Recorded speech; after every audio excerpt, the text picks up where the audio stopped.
Jaya Radha Madhava Kunda Bihari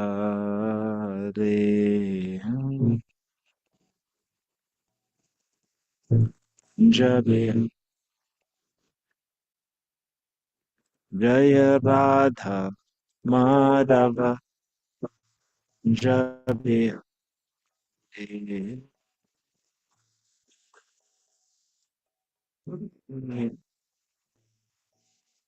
Pijana Vallabha Girivarada Re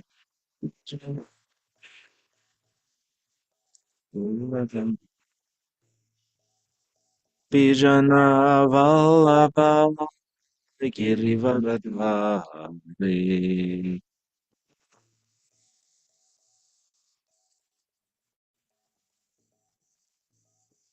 Yashodanandana Prajajana Ranjana Yashodanandana Prajajana Ranjana Yamuna Tiravancha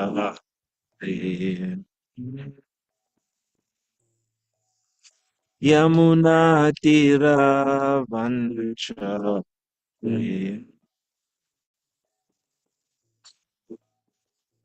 Jaya Radha Madhava Jaya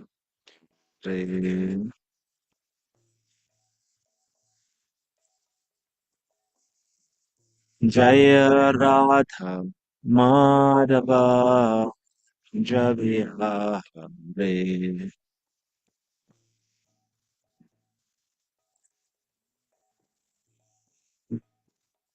Pijana Vallabha Girivardhara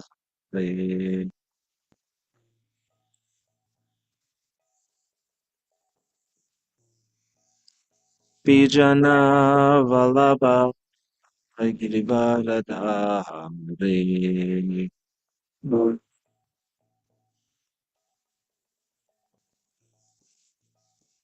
Yashodanandana Prajajana Ranjana Yashodanandana Prajajana Ranjana Yashodanandana Prajajana Ranjana Yashodanandana Prajajana Ranjana Yamun Tiravancha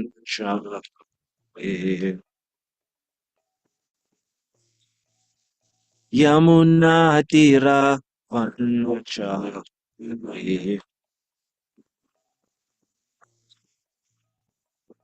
Hare Krishna, Hare Krishna, Krishna Krishna, Hare Hare, Hare Rama, Hare Rama, Rama, Hare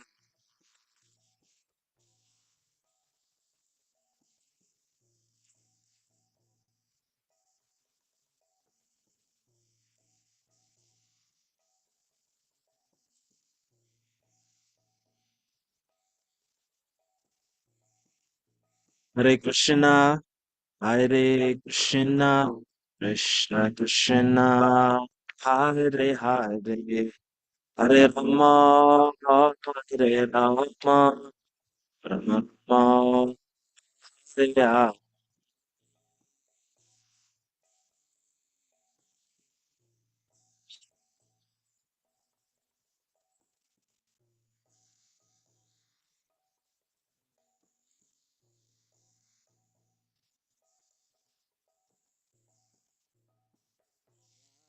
Damodara, Radha Damodara, Radha Damodara, Shri Radhe.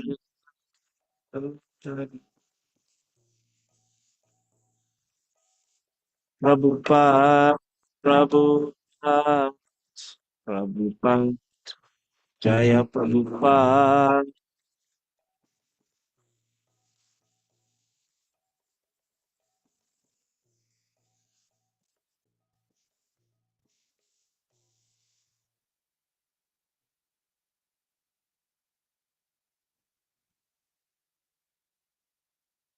Hare Krishna. Happy Gopurnima. Thanks for joining us all the way from Toronto. Devotees online, we have Anna Mataji joining us all the way from Toronto. She's been coming here for 10 years, right? To get a Nagari, right? So they're celebrating um she the 18th birthday of your daughter, right? And this is the gift. 18th birthday. Can you imagine how fortunate you'd be if your parents gave you the gift of coming to Gita Nagari as your 18th birthday? Yeah, what I was doing at 18, yeah, it's not a subject matter for this Bhagavatam class. So you're very, yeah, thank you for creating so much auspiciousness for your children. Um, Dear devotees, happy Gopurnim. Thank you for attending this Bhagavatam class. So we are blessed indeed to be here at Gita Nagari. The revolutionary deities of ISKCON, Sri Sri Radha Damodar, who are in the mood of Chaitanya Mahaprabhu, Radha Krishna deities in the mood of Chaitanya Mahaprabhu, and spread the glories of chanting the holy name all over the USA, and basically gave Prabhupada the resources to establish Krishna consciousness in India. Yeah, so Radha Damodar are very important to ISKCON. So Prabhupada, in order for him to really solidify that his mission in the West to actually establish Sankirtan movement in the West as being very legitimate and ISKCON being a firm branch of the Chaitanya tree, Prabhupada had to establish his three important temples in India. That's in Mayapur, um, in uh, Vrindavan, as well as the Juhu temple. Yeah. So after he did that, his ISKCON was firmly established as a branch of the Chaitanya tree, and all the adjustments he was making as an acharya to actually allow the holy name to actually be spread in every town, in every village, he was being criticized for that. But after he did this, through the mercy of Radha Damodar, um, all that melted away, all that criticism melted away. And so, yes, you are very fortunate. I'm very fortunate to be here on this Gopurnim and to actually have this appreciation for Radha Damodar, just how important they are for ISKCON's past, to ISKCON's past, ISKCON's present, and ISKCON's future. No, they were traveling around here, so the devotees, they had the Radha Damodar bus party, and these deities were traveling with the devotees, and they were no, in America, and they was distributing tens of thousands of books around the US. And then so the financial resources that were generated made the BBT very opulent, and then Prabhupada used those financial resources to build his three important temples in India. Radha Damodar, yes. Om Namo Bhagavate Vasudevaya. Om Namo Bhagavate Vasudevaya. Om Namo Bhagavate Vasudevaya. Narayanang Namaskritam Naram Chaiva Narottamam Devim Saraswatim Vyasam Tato Jayamudiraye Nashtaprayashva Bhadreshu Nityam Bhagavata Sevaya Bhagavatuttama Shloke Bhaktir Bhavati Naishtiki. So we are reading from the sixth canto, Prescribed Duties for Mankind, chapter 14.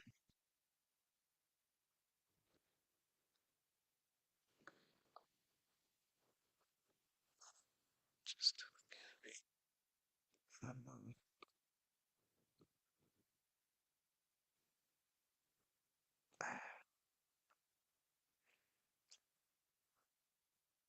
King Chitraketu's lamentation. Text 55.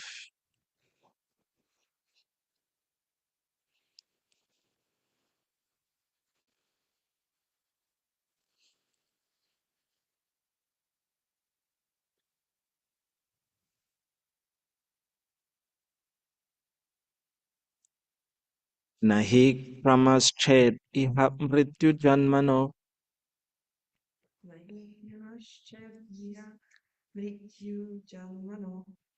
shariri namastu taratma karmabhi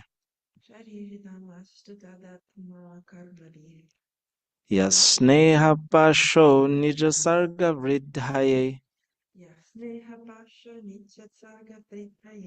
swayam kritaste tamimam vrishchasi.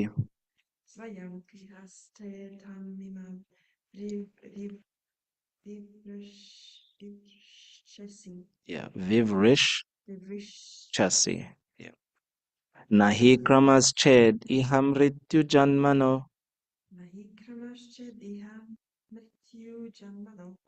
shariri namastu taratma karmabhi yasneha pasho nija sarga vridhaye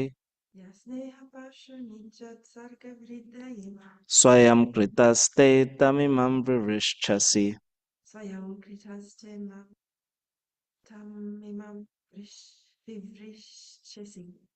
Nahi kramasched iham mrityu janmano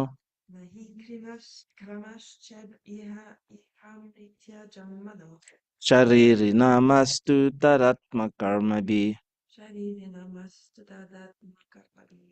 yasneha pasho nija sarga vridhaye swayam kritaste tam imam vrishchasi.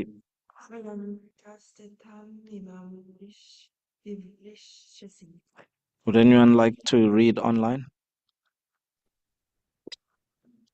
Ahikarmasched ihamrityu janmano sharinam sastutad atmakarmabhi yasneha yasho nijasarga vidyaye swayam gritaste tam imam privrishchasi. Thank you, Prabhu. Anyone else? Nahi kramasche iha mrityu janmano shari rinam astu tad atma karmapi yasne snehapasho nijasarga vridhaye svayam kritaste tam imam vivarchasi. Thank you. Anyone else?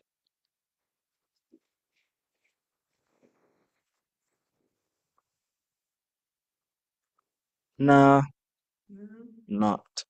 He, indeed. Ramaha, chronological order. Chet, if. Iha, in this world. Mrityu, of death. Janmanoho, of birth. Sharirinam, of the conditioned souls who have accepted material bodies. Astu, let it be. That, Atma karma bihi, by the results of one's karma, fruitive activities. Yaha, that which. Sneha pashaha, bondage of affection. Nija sarga, your own creation. Ridhaye, to increase. Swayam, personally. Vittaha, may. Te, by you. Tam, that. Imam, this. Vivrish chasi, you are cutting. Translation. So this is Queen with the duty. She's just lost her only son, and so she's speaking. My lord, You may say that there is no law that a father must die in the lifetime of his son, and that a son must be born in the lifetime of his father, since everyone lives and dies according to his own fruit of activity. However, the fruit of activity is so strong that birth and death depend on it. There is no need of a controller or God. Again, if you say that a controller is needed because the material energy does not have the power to act, one may answer that if the bonds of affection you have created are disturbed by fruit of action, no one will raise children with affection. Instead, everyone will cruelly neglect his children. Since you have cut the bonds of affection that compel a parent to raise his child, you appear inexperienced and unintelligent. Purport by Srila Prabhupada. Srila Prabhupada ki jai. As stated in the Brahma Samhita, Karmani nirdahatikintu cha bhakti bhajam. One who has taken to Krishna consciousness, devotional service, is not affected by the results of karma. In this verse, karma has been stressed on the basis of karma mimamsa philosophy, which says that one must act according to his karma, and that a supreme controller must give the results of karma. The subtle laws of karma, which are controlled by the Supreme, cannot be understood by ordinary conditioned souls. Therefore, Krishna says that one who can understand him and how he is acting, controlling everything by subtle laws, immediately becomes freed by his grace. That is the statement of Brahma Samhita. Armani nirdahati kintu cha bhakti bhajam. One should take to devotional service without reservations and surrender everything to the supreme will of the Lord. That will make one happy in this life and the next. Om Jnana Timirandasya Gyananjana Shalakaya Chakshur Unmilitangena Tasmai Shri Gurave Namaha. Nama Om Vishnu Padaya Krishna Prashta Bhutale Shumate Bhaktivedanta Swami Niti Namini. Namaste Saraswati Devi Gauravani Pracharane Nirvishesha Shunavari Paschatya Teshatarne. Jai Shri Krishna Chaitanya Prabhu Nityananda Shri Advaita Gadadhar Shivasari Gaura Bhakta Vrinda. Hare Krishna Krishna Krishna Hare Hare. Hare Rama Rama Rama Hare Hare. So certainly Queen Duty is demonstrating her highly refined intelligence, even though she has lost her son. What could be more painful than to lose your only child? And remember, this child was the heir to the entire empire of King Chitraketu. King Chitraketu had 10 million wives. 10 million. And so the reason why he had so many was because he was trying to conceive a child.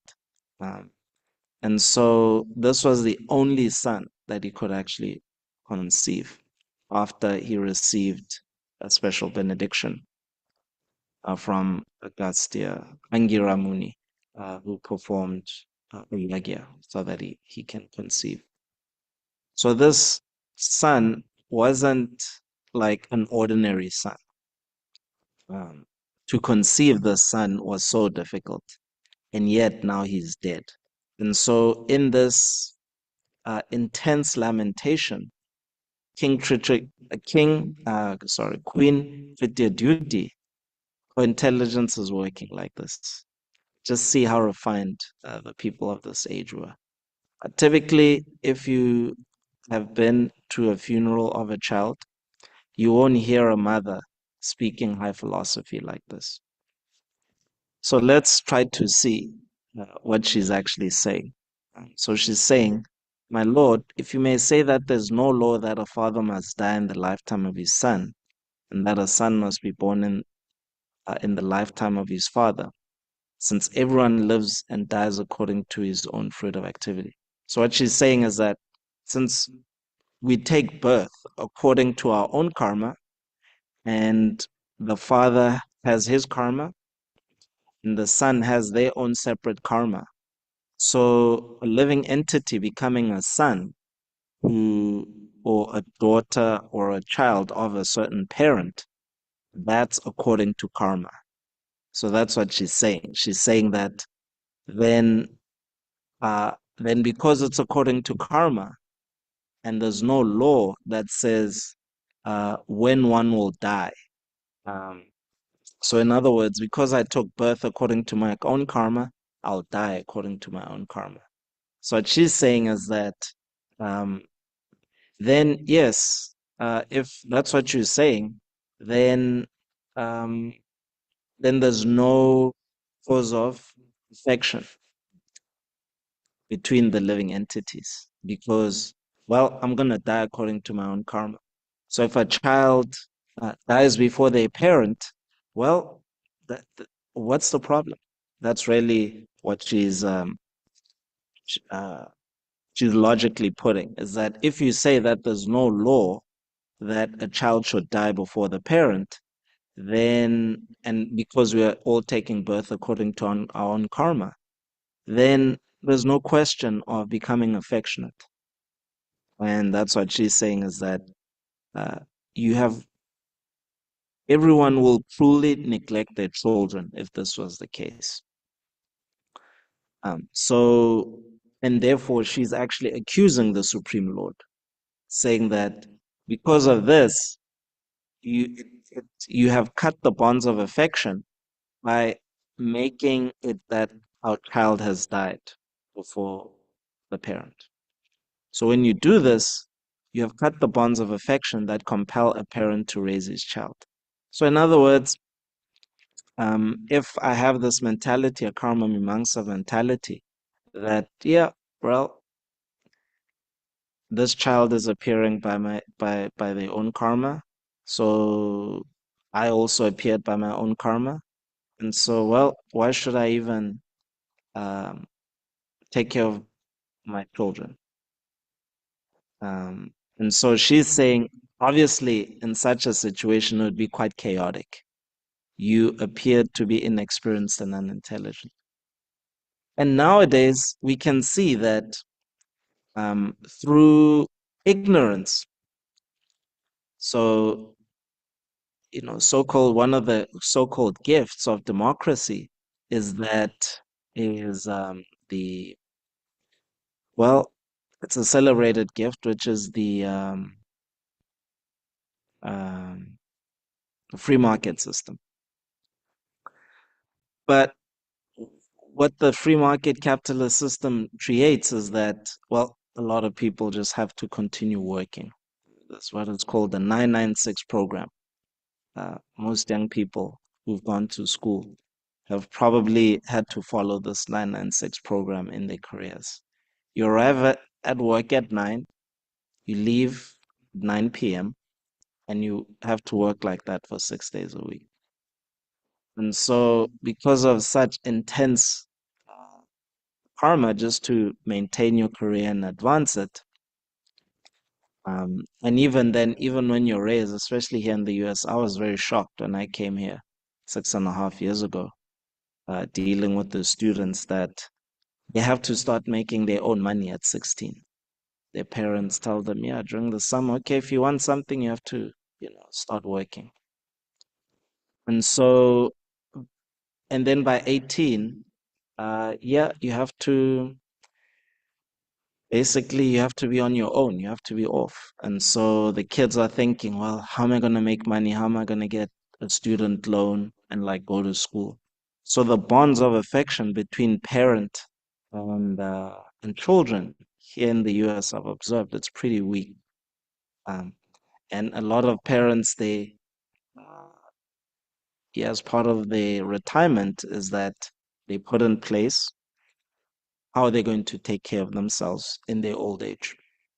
So there's no obligation from children to actually take care of their parents. Um, and so and that's the culture that's perpetuated from one generation to the next, is that um, Okay, after school, you go off to another state. Uh, you go off to another state. We hardly see each other. Our way of life is not really to interact. And so, for persons coming in, immigrating to the US, it's like very weird to see this. Because in other countries, so-called poorer countries, the bonds of affection between children and parent, it's still very strong. So this is what Trita Duty is saying is that, well, okay, the benefit of advancing in fruitive activity is this. In one sense, one could say she's saying this is that, well, if you're saying it's all about karma, so it's dependent on karma, then this is what happens. Uh, so it's a karma mimamsa perspective, what she's actually speaking in intense lamentation. She's speaking this. So let's see what Prabhupada says in the Brahma Samhita. So this verse, Karmani Nirdahati Kintu Cha Bhakti Bhajam, it's from Brahma Samhita 554. Yastvi Indrago Pamatavendra Maho Swakarma Bandha Nurupa Phalabhajanam Atanoti Karma Nirdahati Kintu Cha Bhakti Bhajam Govindam Adi Purusham Tamaham Bhajami. I adore the primeval Lord Govinda, who burns up their roots, all fruit of activities, of those who are imbued with devotion, and then partially ordains for each the due enjoyment of the fruits of one's activities.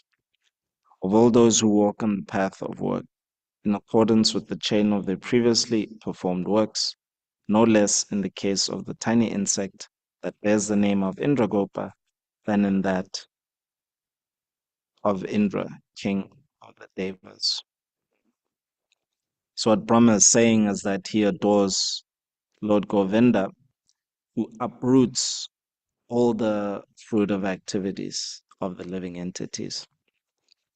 And for those um, who are dedicated to the Lord in his service.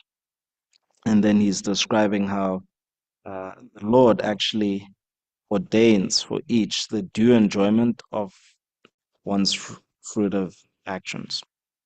So so the Lord Govinda, is giving the fruitive results, both happiness and distress, to the tiny insect, the Indragopa, and also the king of the Devatas. So he's controlling everybody's happiness and distress in this world through the system of karma.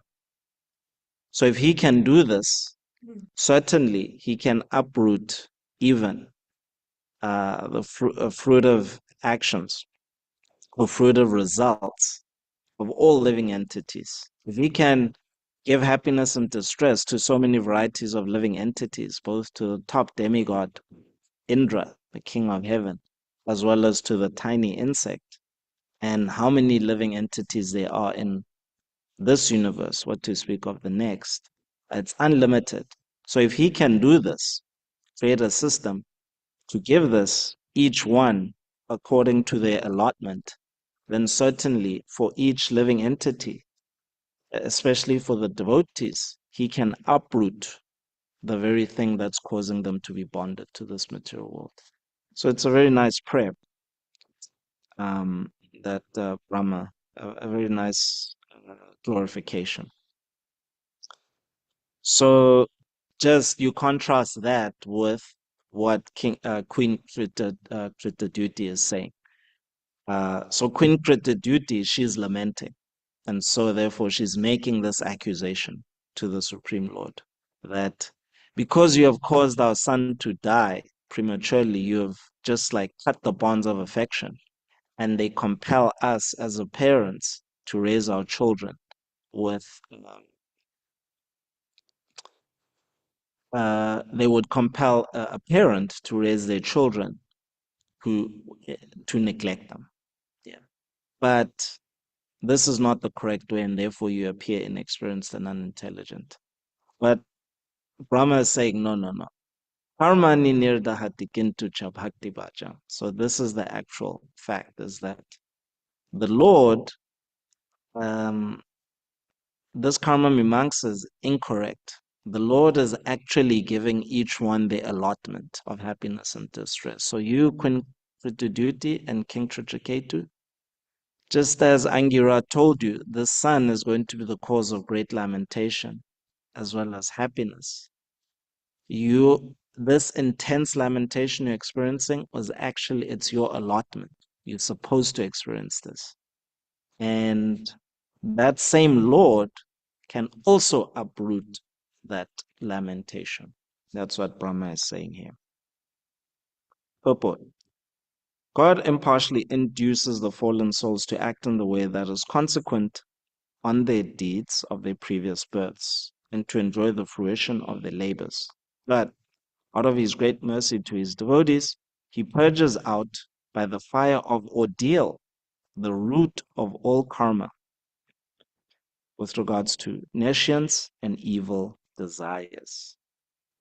So the fire of ordeal. Devotees who have been practicing Krishna consciousness, when you are distributing books, giving prasadam to persons who are just, first time hearing about Krishna, you don't tell them their ordeals that you've experienced in Krishna consciousness. This is very confidential.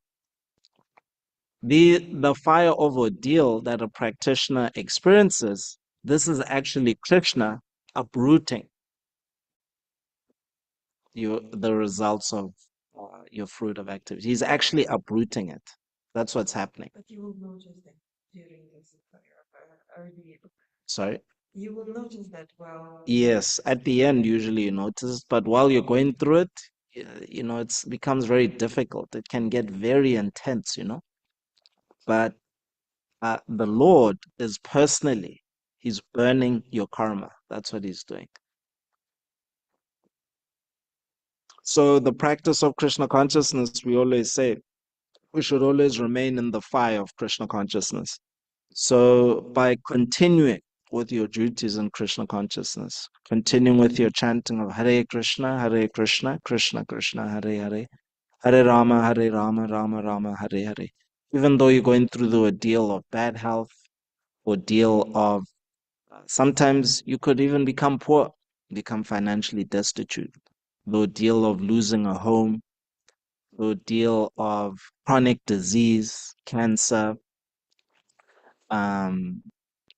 you could even lose a limb, due to some disease, becoming immobile. Especially like devotees, older devotees, when you speak about them, they tell you what they were able to do in their youth. And then now it's an ordeal that, oh my God, Krishna, can't do as much as I used to. I want to do the same, but I can't. So this is also an ordeal. You lose friends. You can lose a career as well. You move into a temple, you trade in your tie, for a coverall to come and serve cows and scrape cow poop, and your friends look at you, they're like, "What are you doing?" And so you lose them. Yeah, you lose friends. You could even lose family members. Family, they may even turn their back on you. That, oh, he's taken to an Indian religion. He's now worshiping an Indian god. We are Christians. We have nothing to do with this. You could even lose your inheritance. Some devotees, because they are not doing what the father and mother want them to do, that is, have a career and have children, then that inheritance they allocated to the other children who are doing what they're supposed to. So this is an ordeal. But Krishna, if you look at it, what you're losing, it's the very thing that's going to cause you to take birth again. So you're not really losing. Because to take birth again, that's an ordeal. To be in the womb again, to be in a constant state of fear and anxiety, uh, to actually identify with the body, which is the root of all fruitive activity. That's the ordeal. Because you're constantly in a state of anxiety, feeling hunger, feeling hungry, and then one day you eat and you think, okay, I've eaten enough, but I'm not satisfied. And when you eat more than you should, you overeat and then you suffer the ordeal of overeating. So some devotees may suffer the ordeal of overeating tonight when we break our fast. But that ordeal is transcendental. But when you just take food that's not offered, um, to the Supreme Lord, then that has a karmic consequence. And yeah, you might suffer the ordeal of becoming an animal, like a pig. Um, you know.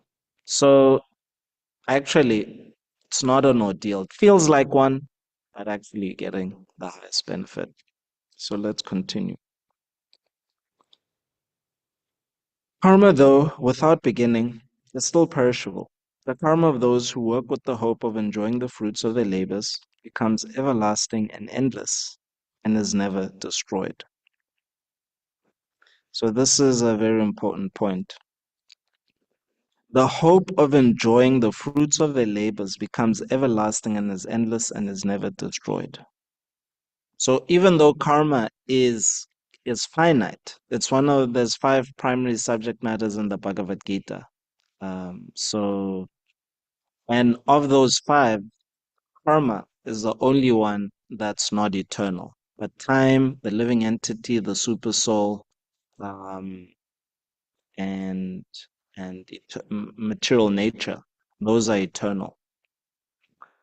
So prakriti, but karma, that's not eternal. That's finite. But here, Prabhupada, or in the purport to this verse, um, is being described. The hope of wanting to actually enjoy materially makes karma eternal. Does it make sense? Because if one is taking birth and hoping to enjoy, even though their karma can be destroyed, but maintaining the hope of enjoying makes karma everlasting. Because you just keep taking birth, you keep dying, and it's just like you can't trace out its beginning and you can't even trace out its end because that hope. But with the chanting of Hare Krishna, the same mantra that Lord Chaitanya chanted um, destroys this hope.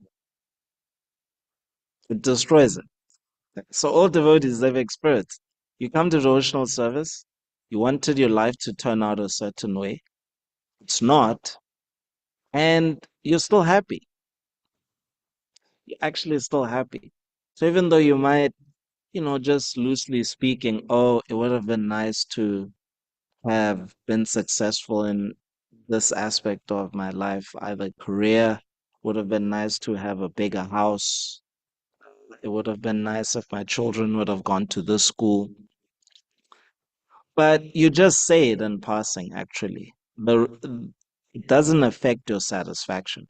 Now, there are certain things which, as a practitioner, it can still, you might still hope for. And that's, an area where you need to really look at it more closely is um, how will that actually satisfy your soul? Why is it that I still want this in devotional service? So it's just something you have to ask yourself. But there's other things which, as devotees, um, yeah, you can just you had hoped it, but it's okay if you don't have it. And so that is evidence that uh, your cycle in the birth and death is coming to an end because you've given up the hope. And because you've given up the hope to enjoy in that way, then you're not going to act in that way. You're not going to act to bring about that desire. You're acting to fulfill Krishna's desire. And so, because you're using your time, which otherwise you would have used for, say, fulfilling that material desire, now you're using it for devotional service, it means that that isn't going to be the cause of why you're going to take birth. That specific desire is not going to be the cause of why you're going to take birth. Something else, if you do take birth again, maybe, but not that desire. And so that is evidence that the Maha Mantra has worked. It has freed you from this material desire, and therefore that aspect of your karma has come to an end. And so that means that um, your karma is becoming finite. So only devotees experience that their karma is coming to a close. Other persons, they can bring about uh, close of major portions of their karma, the jnanis, particularly advanced scholars and mayavadis. Um, they can, bring up and experience this to some extent, but the root isn't attacked. And the root is this aham, I and my. So Prabhupada, he continues. The function of a sannyasi is also a sort of karma befitting an ashram and is not pleasant to Krishna when it aims at liberation, that is, desire for emancipation. They also receive fruition of their karma, and even if it be disinterested, the karma ends at atma mamata, self-pleasure. But so this is the point, is that even jnanis who want liberation, it's actually a material desire because it pertains to the ego. Yeah. So this is the most refined material desire. If you desire liberation, the ego is material. It's made from the false ego, which is a combination of ignorance and the time factor. This is explained by Kapila Dev in the third canto. And so desire for self typically pertains to the false ego. Yes. Why is it a false idea to want to actually and, get liberated? Get liberated? Because you're not seeing that you're part and parcel of Krishna. You don't see that actually the soul is never in bondage. This is described by Krishna in the 11th canto to Uddhava. The soul is actually always liberated. It's just a question of uh, realizing it. So when you realize you're part and parcel of Krishna, something extraordinary happens. Once you come to the state of pure devotional service, actually even before that, you could even realize it like in the stage of bhava. You can come to the state of consciousness called jivan mukta. So jivan mukta is that you're liberated even though you're in the material body. So the devotees, they don't desire the liberation, right? Liberation from matter, because they realize that, first of all, I'm part and parcel of Krishna, and therefore all of this is actually superfluous. This bondage, it's superfluous. The soul and matter never mix. It's just a covering. So it's a covering. So therefore it's superfluous. And because the matter is Krishna's energy, I can use it in Krishna's service. And when I do that, it gets spiritualized. And so what's the problem? So this is the perspective of a devotee, is that there's actually no problem, because I can use that which is has given me trouble in the past and for so many lifetimes. Now I can actually use it in Krishna's service. Yeah. So this is described by Rupa Goswami. Nirbande sambande yukta vairagya uchate. So with detachment, what is the basis of your detachment? I'm not a proprietor. Krishna is a proprietor. Bhaktaram. Krishna is the owner of this body. He is the owner of all that I perceive in my life. Uh, he is the father of my children. He is the father of my brother, mother, sister.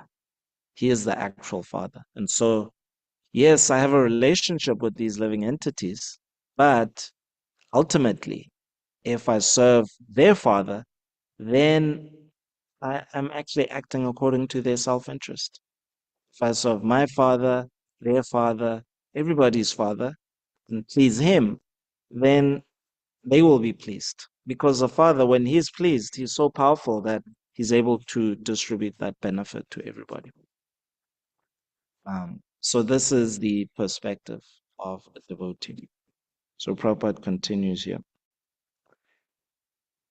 Those who are pure devotees always serve Krishna by gratifying his senses, forsaking all attempts of karma and jnana, and being free from all desires save that of serving Krishna. Krishna has fully destroyed the karma, its desires and nescience of those devotees. It is a great wonder that Krishna, being impartial, fully partial to his devotees. So that last bit there is about how fruitive activity, it's impartial, because even Indra Gopa, this insect, it's called red velvet mite, um, and it's there's one specific species that's endemic, or it lives only in northern India and central India, and you'll see it in during the rainy season. So it's about, if you look at the your thumb, the digit, or your finger, about half of that, that this bit that bends on your finger, the top third, half of that, about half an inch, that's its size. And so what Brahma is saying is that a little insect like that size, and then the king of heaven, who has advanced technology to travel in outer space, uh, he has an empire. So Indra, if you occupy the post of Indra, you have a large empire. Um, you can basically take over whole planets. You have just massive armies who can just travel throughout the universe, and you can, just wage war on anybody. You're very, very powerful. So that living entity with that amount of power, and then this little half an inch bug, it's all a result of fruit of activity. So that's what Indra is saying. I mean, sorry, Brahma, he's saying that. And so that Lord, who has now today appeared as Gaura Chandra, he is giving that karma to these living entities, all living entities, and he can uproot your karma if you want to. He can uproot it. But Gaura Chandra is so tricky that even if you don't want to, he'll give you a taste. He'll give you a taste for life without karma. And that is in the so first says, okay, well, okay, I hear you. You're not interested in liberation like this Gyanis and yogis. You're not like going to the Himalayas. Okay, just chant this mantra just for some time. Just chant it and let's see, how you feel. And so one of Gaurachandra's representatives will induce you to do this. And then a year later, you just now basically you want to change your whole life of chanting this Maha Mantra. So the Lord is very kind. I want to read from the Krishna Katamrita. This is a fortnightly magazine by Madhavananda Prabhu.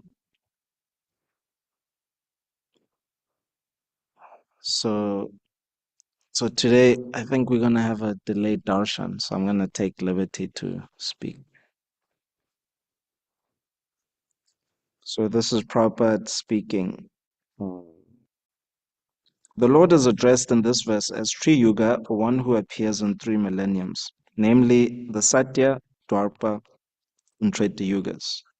He is not mentioned as appearing in the 4th millennium, or Kali Yuga. It is described in Vedic literature that in Kali Yuga he comes as Chana avatar, or an incarnation, but it does not appear as manifest incarnation. In other yugas, however, the Lord is manifest incarnation, and therefore he is addressed as Tri Yuga, or the Lord who appears in 3 yugas. Sridhar Swami describes Tri Yuga as follows. Yuga means couple, and Tri means 3. The Lord is manifested as 3 couples by his 6 opulences, or 3 couples of opulences. In that way, he can be addressed as Tri Yuga. The Lord is the personality of religious principles. In 3 millenniums, religious principles are protected by 3 kinds of spiritual culture, namely austerity, cleanliness, and mercy. The Lord is called Tri Yuga in that way also.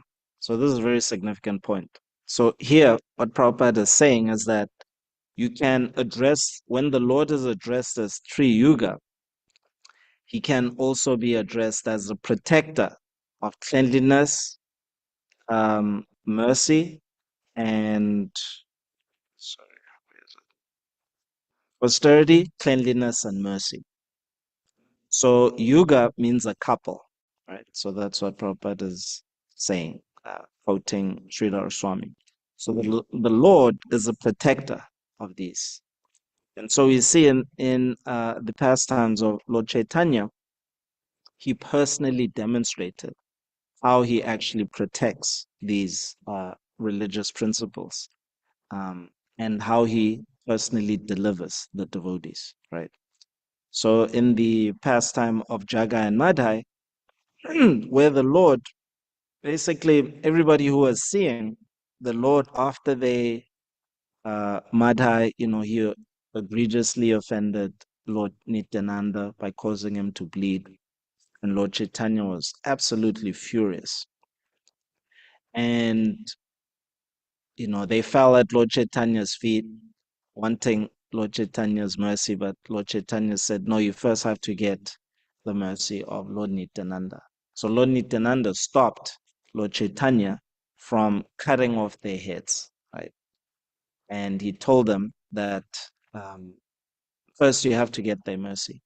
And so once they got Lord Nityananda, they begged for forgiveness from Lord Nityananda, Madhai. Then Jagai, then both of them were delivered. So Jagai was immediately delivered, but Madhai had to offer his obeisances and get the forgiveness of Lord Nityananda. So when that happened, the Lord absorbed all the karma in his body. So Gaura Chandra, Gauranga Mahaprabhu, golden limbed Lord, became suddenly black. Yeah. So, and the devotees were astonished, and he was looking at them. It's like, oh yeah, is there a problem? They're like, yeah, my Lord, you've all of a sudden become blackish. And after some time went away, then his natural golden hue returned. That's the Lord actually dissipating. So even when Krishna, he kills demons as well, this kind of amazing display of the Lord's mystic power is also, on full display for everyone to see. Like, for example, with the killing of Shishupal and Aghasura, all the devotees, they saw the spirit soul leaving, so exiting the body of the slain demon, and then entering the body of Krishna. Yeah, so very amazing. They could see it actually. So the Lord allowed them to see this entrance. So in the same way, the devotees saw 500 years ago how Gaura Chandra was able to actually absorb the sinful activities of these two uh, former, very sinful persons, Jaga and Madhai, and they saw how he actually was dissipating it by the change of his complexion. Yes. So devotees, you may also, who've taken initiation, and then if you've like served your spiritual master after maybe seeing younger god brothers and god sisters take initiation later on, and then like you're getting to serve your spiritual master immediately after the yagya, you will see something similar. So maybe not as dramatic, but you'll see something similar, where the spiritual master is actually taking on the karma of the disciples to give them a new lease on life. So you become a clean slate. So the spiritual master takes it on because he's coming in the line of Lord Goranga. So Lord Goranga, he gives that mystic power as well to a bona fide guru to be able to do that. So we too, we've been benefited the same way that Jaga and Madhya has been benefited to actually have your all your karma uprooted, the very root. So the root is this aham, me, I and mine, to the point where I'm entitled to merging, to enjoying like the Supreme Lord, because I'm also God. This is this aham, according to the Mayavadi philosophy, that if I'm merged with Brahman and all there is Brahman, then I'm also Narayan, I'm also God. So this is this Maya, this is the root of all karma. And so the Lord uproots that and says, no, uh, your real ego should be revealed. You should experience Krishnera Swarupoi, Jivera Swarupoi, Krishnera Nityadas. I am Krishna's. Yeah, I am not Krishna, but I am Krishna's. And so you actually enjoy that nectar.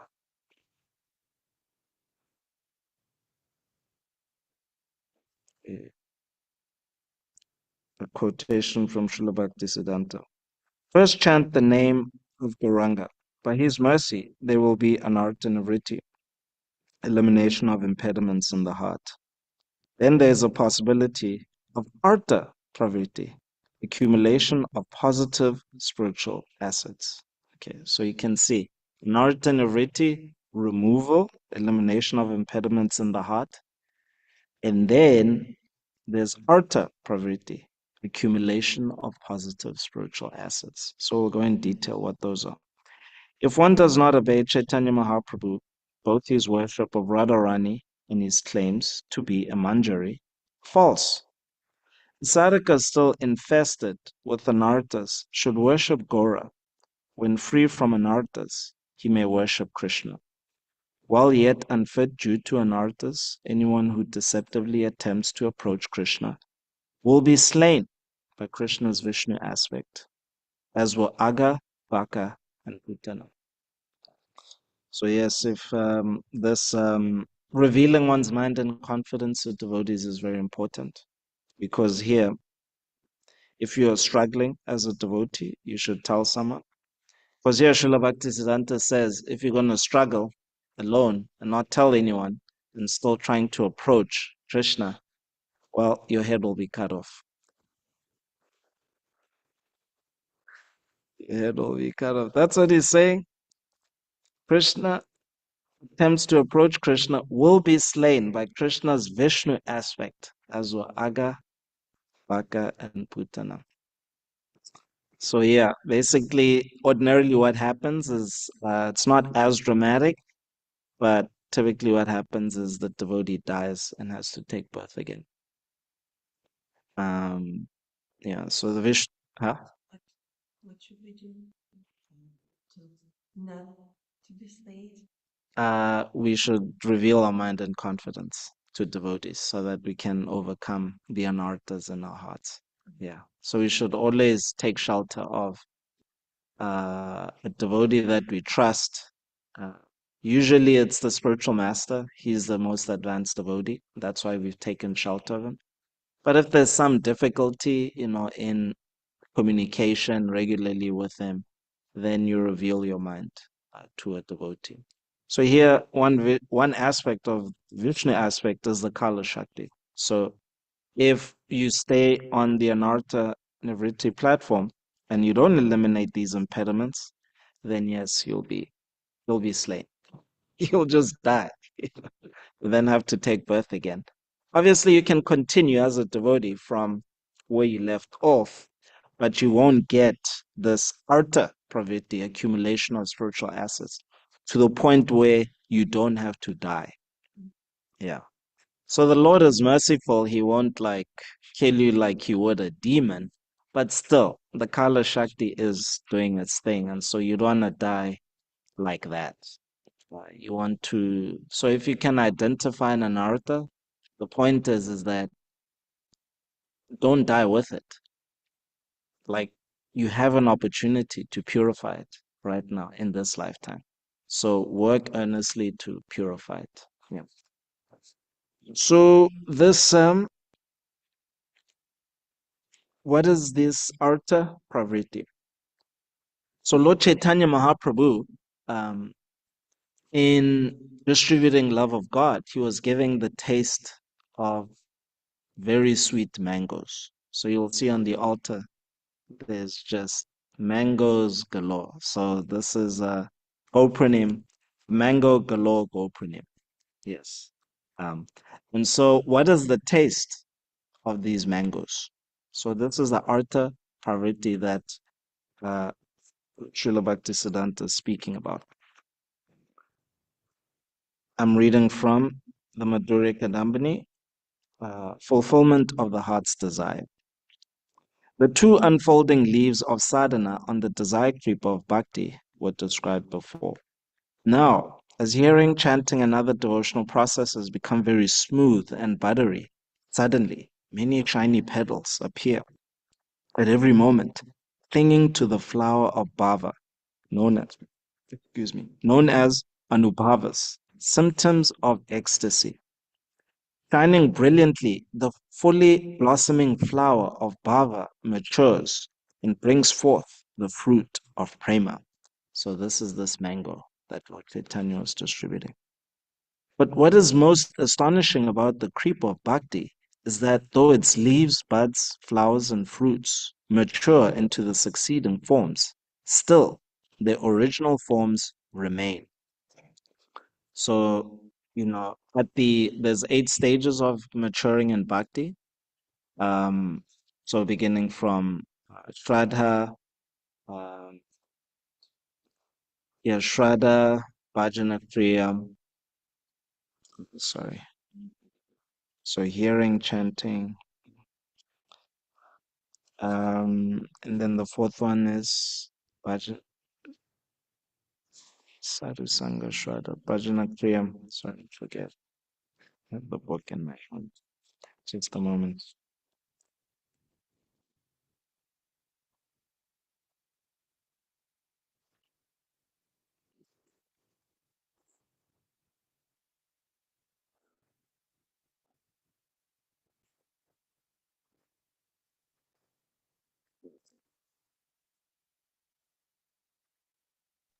Is it an Artanivritti? No, that's the fourth one. Um,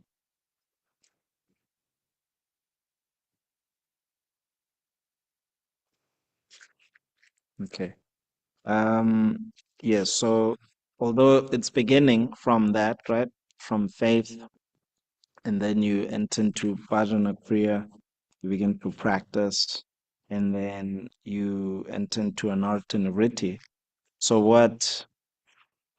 what is being described here is that, excuse me, is the succeeding forms still the original forms remain. So you still have faith, you still have a practice, you still are hearing. Yeah, so you're still doing all these things. Um, but together they shine splendidly in newer and newer ways. Though previously the countless emotions of the devotees were tightly bound by the hopes of attachment to body, family, relatives, home, and wealth, prema now effortlessly sunders those bonds. So this is unlike what Queen Kritaduti is saying. So she is accusing the Lord, right, of being inexperienced because our son has died before us, right? But here the way Lord Chaitanya actually does it, sunders these bonds, is that you get it through prema.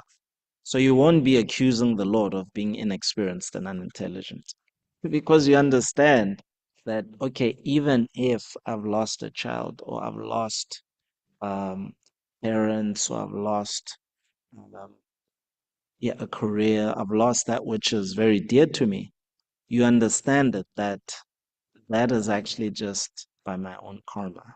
It's material. Um, and so body, family, relatives, home, wealth, this is all material, and therefore it's completely crap. But then prema, by its own power, takes the same emotions, though material, mayaki, and dips them into a well of divine nectar, maharasa, whose mere touch completely transforms them into spiritual emotions. Sachit Ananda Jyotirmayi.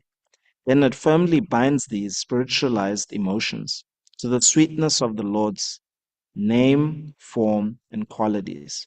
This is prema, the brilliant rising sun that immediately puts the hosts of star-like human ideals to shame. So, what the nectar of devotion describes, the primary rasas, uh, conjugal love, parental love, friendship, servitude, and, uh, and neutrality or awe and veneration, and the other secondary rasas like laughter, ghastliness, etc. So even though you have experience of them in the material world, when you come to the platform of Anartha Nivrit, of Krishna Prema, it's saying here, then prema, by its own power, takes the same emotions, dips them into a well of divine nectar, whose mere touch completely transforms them into spiritual emotions. So you experience these emotions, which for so many lifetimes were familiar to you, but because they've been completely spiritualized, it's just, they're in another category. That's why the residents of Vrindavan, because this material world, it's a it's a reflection of the spiritual world. It looks familiar, just superficially it looks familiar, but the quality, the taste is just in another category. Yeah, because it's completely spiritual. The devotee relishes the nectar flowing from the fruit of prema in the form of concentrated bliss, sandrananda. The sublime, nourishing potency of this nectar is its power to attract even Krishna, Sri Krishna Karshani. Needless to say, when the devotee begins to taste this nectar, he takes no heed of any obstacles. Is a great demonic warrior engrossed in battle, or a thief feverish for a priceless treasure, loses all sense of direction. In the same way, the devotee loses all sense of self. If one could imagine a hunger impossible to satisfy, even by eating an unlimited amount of the most tasty foods, constantly, day and night, like this arises a longing for the Lord. So you become very greedy. This anxiety burns the devotee like the blazing sun, and the same and at the same time relieves him by causing a glimpse in the heart, spurti, of the unlimited form, qualities, and sweetness of the Lord, which the devotee relishes like the soothing coolness of millions of moons. Yeah. So this is the taste of the mango that Lord Gaurachandra was giving. So once you hear about this, you come into the association of devotees who are actually tasting this. You chant with them, chanting Hare Krishna with them, and you hear their words, the words of the spiritual master. They penetrate the core of the heart, and there's no question of uh, lamenting that which you might have lost. There's no question of, yes, I'm feeling the fire of ordeal in Krishna consciousness. But you're just tasting um, this, what the spiritual master and these great devotees are tasting. Yeah, they're able to actually do this, is that they give you a glimpse into the tasty fruits of this mango that Lord Chaitanya um, distributed. Yes, so on this day of Gopuranim, let us pray, Radha Damodar, to be able to relish the tasty fruits that our spiritual masters are wanting us to taste. And in this way, whatever anxiety we may have in devotional service, in the association of devotees, or specific life stages, um, difficulties that we're having while trying to prosecute devotional service, we will actually taste the prema, because this is the special mercy. Even in the kirtan, today's kirtan, we'll be bathing the deities. It'll be so tasty. And pray to the Lord, my Lord, may I just always remember this. So even though I might not be at Krishna Prema, the stage of Krishna Prema, but just remembering the power of the experience, that is enough to actually keep propelling you forward in Krishna consciousness. Hare Krishna. Are there any questions, reflections, or contentions? I had a long lecture today. Yeah. Yeah. Okay. Maybe you could speak in the mic so the devotees can hear you online. So I remember the story in the beginning. Our senior devotees, he was speaking about once ex-devotee who just went to the world, and for 10 years he was suffering, and then he sued ISKCON for getting all the enjoyment of life from him. So he was just, it's a real story. Really? So a court case. Which country was this? No, Oh my maybe goodness. Israel, so maybe Israel. My goodness. That is amazing. But it's true. You cannot see any enjoyment after it. Krishna consciousness, yeah. The only enjoyment is in devotional service. A little bit plastic. That's true. That's quite an amazing story. Any other inputs from our great devotees online?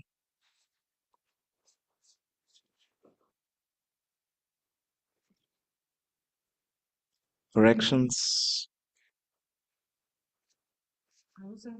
Oh yeah.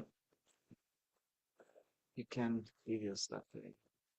So what is the right way uh, of having attachment to your children? Because sometimes, yes, you understand that they are given to you by Krishna, and then you feel this enjoyment of parenthood. Mm, And then you look at Yashoda and Nanda Maharaj, yeah. and they do feel this enjoyment, and they do feel this fears of how is Krishna, will he be okay?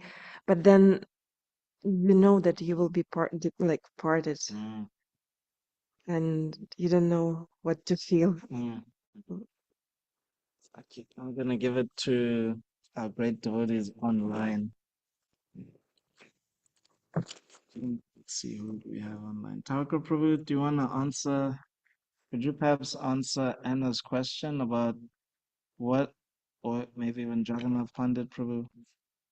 The question is how to become probably, what is the appropriate form of attachment and to one's children in Krishna consciousness? Hare Krishna. Attachment to one's children in Krishna consciousness is natural and unavoidable. That will naturally arise. Gradually, as we advance in Krishna consciousness, we can understand more and more everything in relationship to Krishna. So a devotee attempts to conceive and bear and raise a child in Krishna consciousness as an act of devotional service.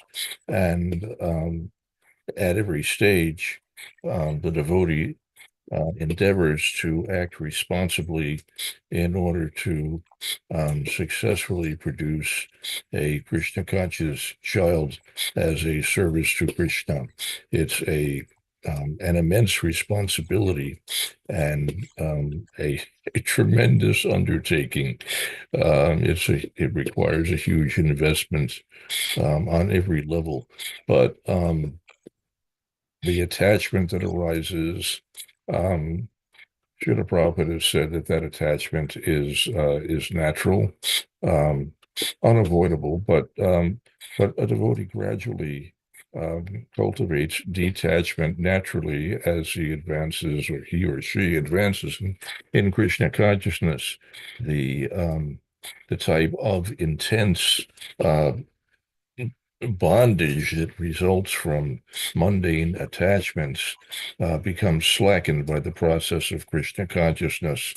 Um, One remains um, full of loving affection for one's child, but the type of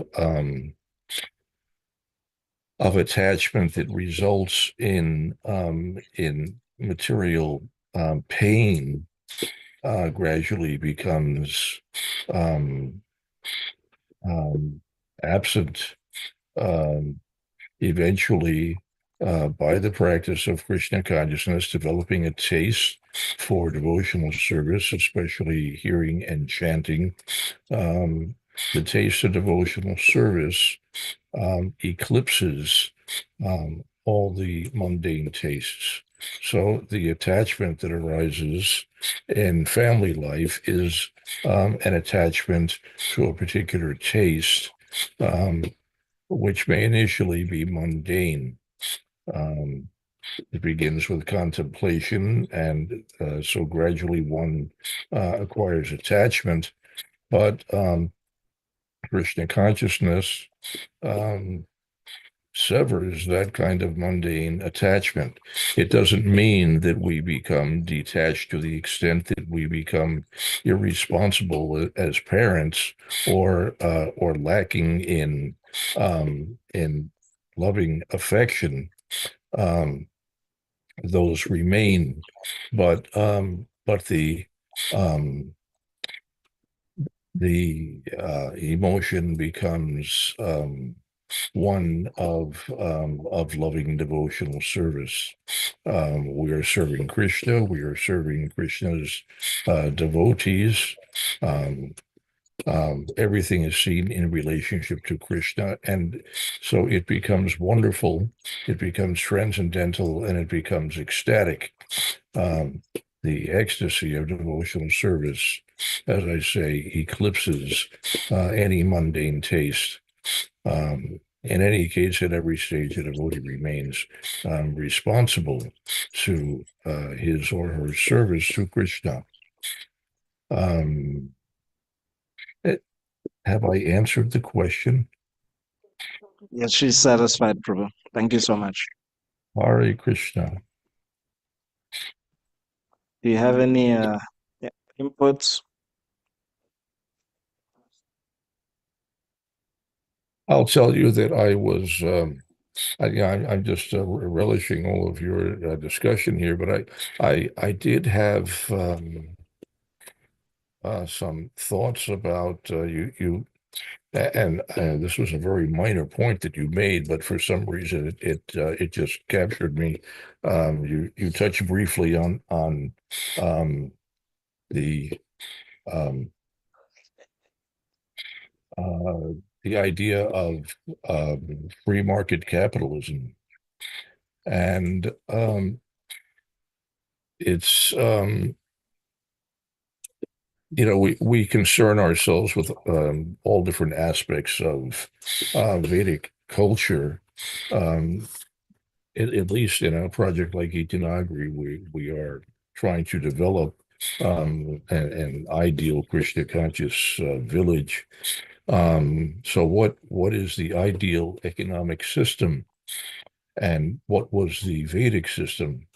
And in the modern day, there is a renewed interest in um, um, various permutations of socialism, because people perceive that capitalism um, fosters inequality in various ways, and they want something that is more equitable. Um, the first thing to understand, of course, is that um, um, equality would be artificial because everyone has their individual karma. Depending upon their activities, they're going to achieve a certain status, a certain amount of wealth, and so on. Through artificial means, we can legislate or try to create a kind of equity, but by the laws of nature, people will naturally have different um, um, different karma. They're going to have different. It won't be equitable by the laws of nature. So to try to create equity, we have to artificially impose some system on the existing system of the action of karma to try to create an equitable condition. Um, so socialism is an attempt to do that. Socialism has never succeeded anywhere in the world, although it's been attempted many times. It has always failed spectacularly. Um, so what was the Vedic system? The Vedic system, interestingly, was actually a hybrid of free market capitalism. It was free market capitalism that was regulated by Dharma. So whereas mundane free market capitalism, the emphasis is simply on profit at any cost, and ethical considerations are secondary. In the Vedic system of free market capitalism, Dharma tightly regulates practices in that free market system.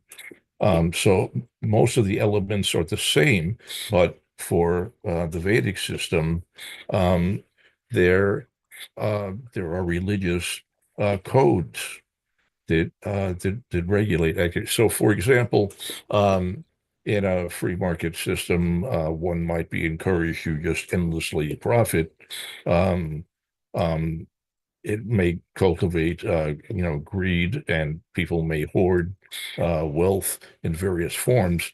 In the Vedic system, the religious codes that regulate that capitalism um, modify that behavior such that one is discouraged from hoarding. Um, One is encouraged to um, develop an attitude of charity. Um, Vedic scriptures will give instructions about the importance of charity, the benefits of charity, and uh, the pitfalls of being miserly. When people are educated um, by hearing of the instructions in Shastra, they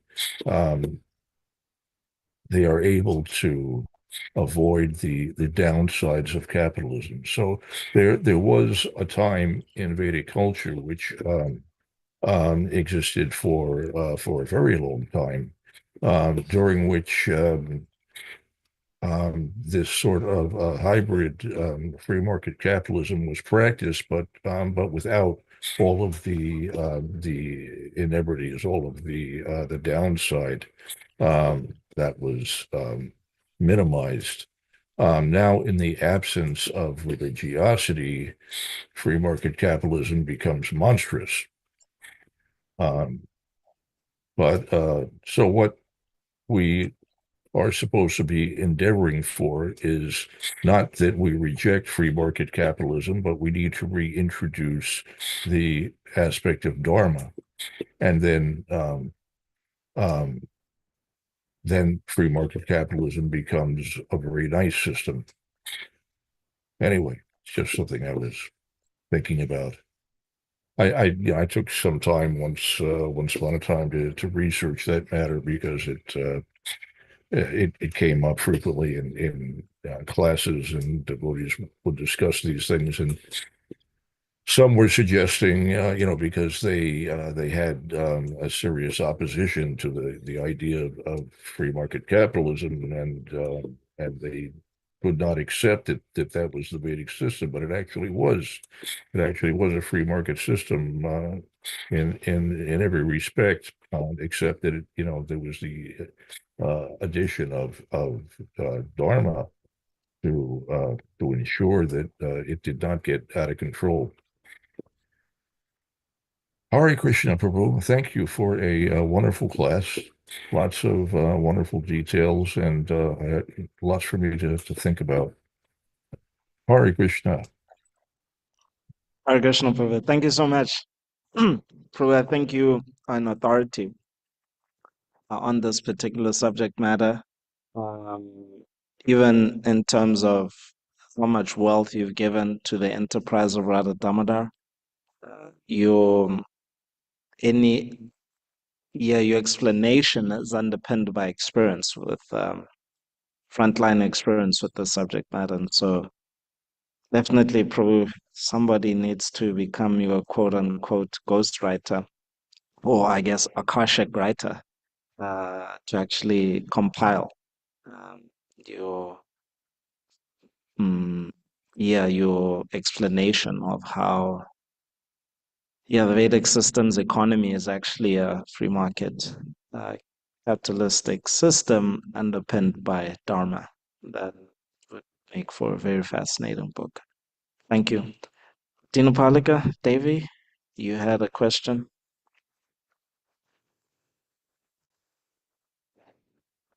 Hare Krishna. Yeah. Very nice class. I just got to listen to the end. There was something, I forget exactly what you mentioned. Something about if things are taken away from us, how to not, that we won't lament. And I was just wondering, if we have a feeling like we want to do more for Krishna, which I'm sure most devotees do, but there's some limitations. Just being in the material world is a limitation. Then how do we not lament, but have like a yearning without lamenting? Like how some of the gopis, they were locked up at home and they couldn't go to see Krishna. So obviously they weren't lamenting materially. So I'm wondering if you can speak on that. There's a nice verse that Jana Vatsala Devi, she likes to quote from the 10th canto. Thakur Prabhu, do you remember that verse from the 10th canto about how if we patiently endure what we're going through, and it becomes one's rightful claim to enter into the kingdom of God? Anukampam something. I've never committed this Yeah, verse give to. me one second to find that. I've been trying to memorize it, and Oh, I have not yet succeeded. 10:14. Right. Yeah, it's 10:14:8. Yes, it's a very Yes. famous verse that I'd like to quote. So, my dear Lord, one who earnestly awaits for you to bestow your causeless mercy upon him, all the while patiently suffering the reactions of his past misdeeds, and offering you respectful obeisances with his heart, words, and body, is surely eligible for liberation, for it has become his rightful claim. So, in devotional service, this is why patience is very important. We know there are 6 principles that are favorable prosecution of devotional service. And so, as your karma is being uprooted, you need to actually be patient. Just as when you go to a hospital and you undergo some kind of surgery or you undergo some kind of treatment plan, the purging of unwanted things from the body is a cause of great pain. But that pain is therapeutic. So that pain is evidence that that which was causing us another pain, which was chronic and it just wasn't going away, that pain, that's a cause for lamentation. But the pain of becoming better, that's actually a cause of joy. It's evidence that I'm becoming better. So that's one way that you can understand what you are enduring in devotional service to be a cause of how to sublimate material pain as being a source of pleasure. But yeah, we are not like sadists. I'm not really advocating for sadism. Like, yeah, just be happy that have poor health in devotional service. One shouldn't have this attitude. But that's one way. But then the way that um, we're being advised in this verse is that you just patiently suffer the reactions, and then you know that it's you are eligible for liberation. Jai Shri uh, Tulsi Devi Ki Jai. So some politicians have advocated this attitude as like they call it some kind of opioid to keep masses calm. That this post-dated check of liberation and post-dated prosperity is a way to like keep the masses calm. This is all Maya. It's just spoken of by like demagogue politicians who don't actually see how following religious principles, actually is a cause of um, even material pleasure that's unheard of in modern day society. What to speak of spiritual pleasure? So this attitude, yeah, don't. It's a confidential one, but it's not to be heard from materialists because materialists will just simply put it down, but it's to be heard by devotees who actually have experience with this. So being in the association of devotees who've under who've undergone what you're currently going through, and they will quote this verse. And when you hear those words entering the core of your heart, you'll actually also be patient. So this is the power of sadhu sangha, associating with devotees, is their words, they actually have power in the heart. And so typically when you're in a difficult state in devotional service, the kind of consolation you need are um, potent words. That's really what you need. You need potent words. And so that comes from devotees who have a lot of experience. And so when they have experience with what you're undergoing, they can say something very simply, but the words are so potent that they just crack that crust that's forming around one's misconception.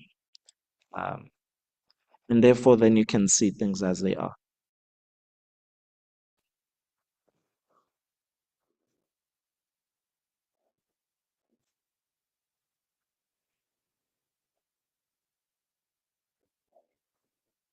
Okay, so that's Harbo Prabhu, you have any inputs? You good? You're peaceful? Tasting the mangoes? Jai. Okay. Okay, she's satisfied. Okay, Puja now, because Darshan will be open at 9 or so. Thank you so much, dear devotees. Happy Gopuranim, Grantaraj Srimad Bhagavatam Ki Jai, Srila Prabhupada Ki Jai, Nitai Gopramanandi Haribol.